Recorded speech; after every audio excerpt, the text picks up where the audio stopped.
भगवान जगन्नाथ की जन्म कथा विस्तारित संस्करण। भूमिका भारतीय संस्कृति में भगवान जगन्नाथ को विष्णु के अवतार के रूप में पूजा जाता है।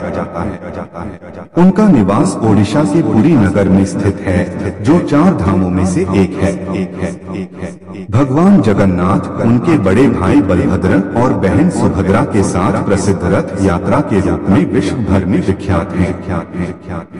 किंतु बहुत कम लोग उनके जन्म और मूर्ति स्वरूप के पीछे की रहस्यमयी कथा को जानते हैं। यह कथा वेदों, पुराणों और लोक मान्यताओं पर आधारित है। एक ब्रह्मा द्वारा नीलमाधव के दर्शन की भविष्यवाणी सतयुग की बात है। भगवान विष्णु ने स्वयं ब्रह्मा जी को दर्शन देकर कहा कि वे धरती पर एक अद्भुत रूप में अवतरित होंगे और नीलांचल पर्वत पर स्थित एक रहस्यमयी मूर्ति के रूप में प्रकट होंगे। उस मूर्ति का नाम होगा नीलमाधव। ब्रह्मा जी को आदेश मिला कि वे पृथ्वी पर जाकर उस स्वरूप की स्थापना करें, जिससे भक्तजन कलयुग में भी भगवान विष्णु के साक्षात दर्शन कर सकें। 2 विदेहराज इंद्रद्युम्न की तपस्या। इंद्रद्युम्न नामक एक महान धर्मनिष्ठ राजा थे, जो मालवा देश पर शासन करते थे। वे परम विष्णु भक्त थे। उन्हें यह सूचना मिली कि नीलांचल वर्तमान पुरी में एक दिव्य मूर्ति स्वयंभू रूप में स्थित है, जिसे नीलमाधव कहा जाता है। यह सुनते ही वे उस मूर्ति के दर्शन के लिए व्याकुल हो गए। राजा ने अपने पुरोहित विद्यापति को उस मूर्ति का पता लगाने के लिए भेजा। विद्यापति ने बहुत प्रयास के बाद एक जनजातीय व्यक्ति विश्वासु से मित्रता कर ली, जिसके कुल में नीलमाधव की पूजा गुप्त रूप से होती थी। 3 नीलमाधव के दर्शन और रहस्य। विश्वासु ने पहले मना किया, लेकिन बाद में विद्यापति को आंखों पर पट्टी बांधकर जंगल में ले गया, जहां गुप्त गुफा में नीलमाधव की मूर्ति थी। विद्यापति ने भगवान के दर्शन किए और लौटकर राजा को यह समाचार दिया। इंद्रद्युम्न ने तत्काल वहां मंदिर बनवाने का निश्चय किया, किंतु जब वे वहां पहुंचे तो मूर्ति अदृश्य हो चुकी थी।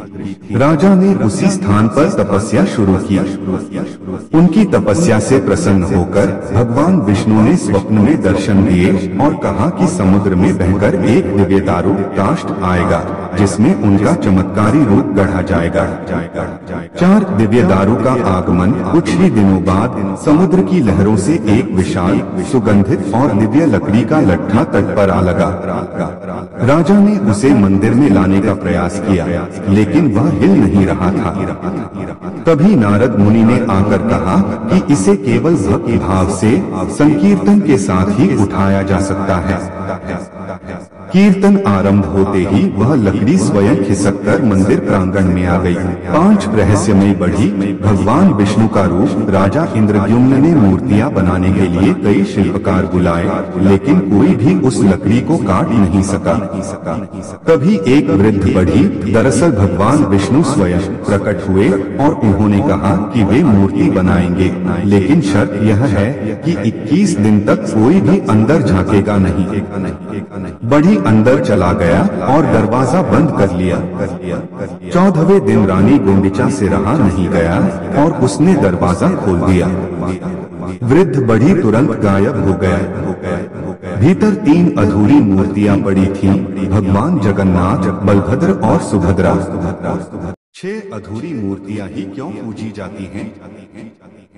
भगवान विष्णु ने स्वप्न में राजा से कहा, यह मेरा वास्तविक रूप है। यह अपूर्ण प्रतीत होता है, लेकिन यही मेरा पूर्णतम दिव्य स्वरूप है, जो कलयुग में पूजा जाएगा। मेरी आंखें बड़ी हैं, हाथ पांव अधूरे हैं, क्योंकि मैं अब भक्तों के प्रेम से ही सक्रिय हूँ। मेरा शरीर भक्तों की भक्ति से ही पूर्ण है। 7 रथ यात्रा की उत्पत्ति।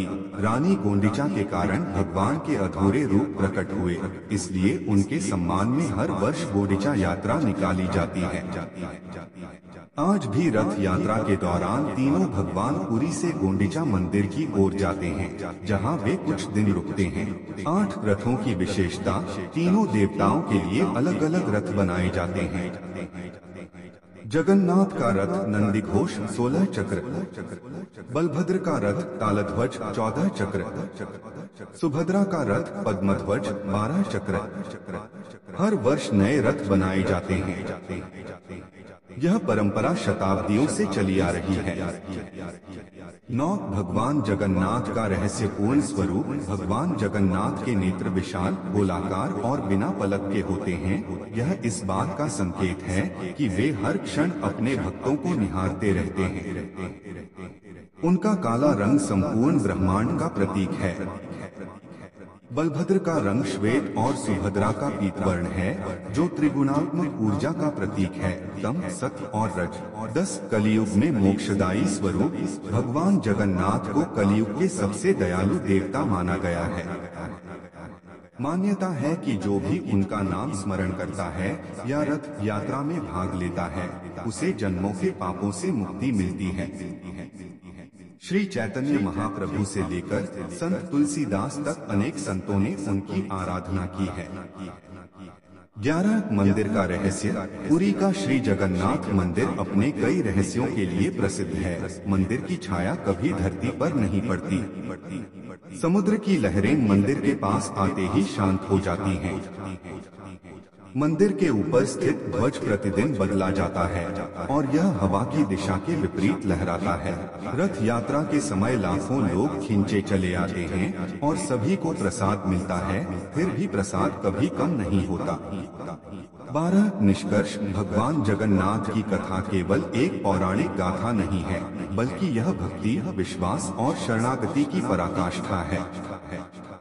उनका अधूरा रूप इस बात का प्रतीक है कि ईश्वर केवल रूप में नहीं, भावना में बसते हैं। वह भक्त के प्रेम में बंधे रहते हैं और हर रूप में स्वयं को समर्पित कर देते हैं।